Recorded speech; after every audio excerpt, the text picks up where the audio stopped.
It's nice meeting you again.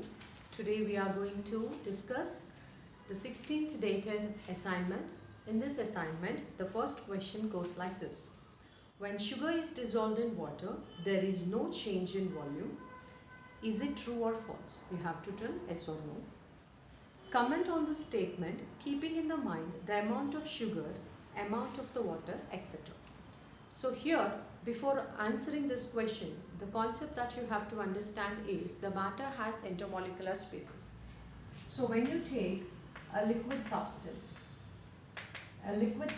here, you will be having some intermolecular spaces present between them. When a solute is added, that solute particles will be occupying the intermolecular spaces present in that liquid. So what happens is net volume will not change. So what can be the answer for this question? First, when sugar is dissolved in water, there is no change in volume. Is it true or false? True. What is the explanation? The solute particles will be occupying the intermolecular spaces present in the liquid, and hence the net volume doesn't change. So this is the first question. Coming to the next question. How can you explain particles of matter attract each other? So here the concept is direct our practical example. When a tap water is flowing down, we just try to cut the flow of the water. We cannot. We can take one more example. When a car or a person is diving or running through the water, means you're in a water pool, when a car is diving from this end to that end, the gap formed will not remain just like that. Again the water will gather together. Similarly, the water from the tap also, the stream will continue though you try to make a way through it. So this tells that the particles have attraction forces between them, or the particles attract each other. So with these questions, we have even 1 mark questions which are given in the fill in the blanks. Boiling point of water.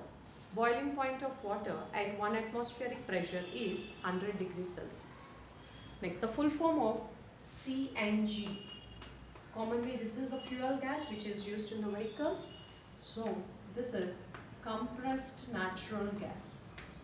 Compressed natural gas. And next, convert 270 degrees into kelvins. So, when you take 270 degrees Celsius, how you have to change into kelvins? You have to add 273. Then your answer will be 543 Kelvin. Similarly, the next bit goes like this. 298 Kelvin you have to convert to Celsius. So you are given 298 Kelvin. Just you have to change 298 Kelvin right into degrees Celsius. This is into Kelvin. This is into degrees Celsius. You have to subtract 273. So your answer will be 25 degrees Celsius. So next, when water solidifies to ice, the heat is liberated. How? When your water gets solidified, the intermolecular spaces comes close to each other. When the intermolecular spaces comes close to each other, the heat present inside the molecules, means in that gaps, will start escaping. So when the liquid solidifies or the water becomes ice, that is energy that is present between the molecules will be escaping. So we can write the energy is liberated. Which matter consists weak forces of attraction? So weak forces of attraction means they should not have any interactions between, means it should be very free. Means gases. Gases have weak attraction forces between them. So with this we come to the end of this worksheet. Thank you children. We'll meet again in the next worksheet. Stay home, stay safe.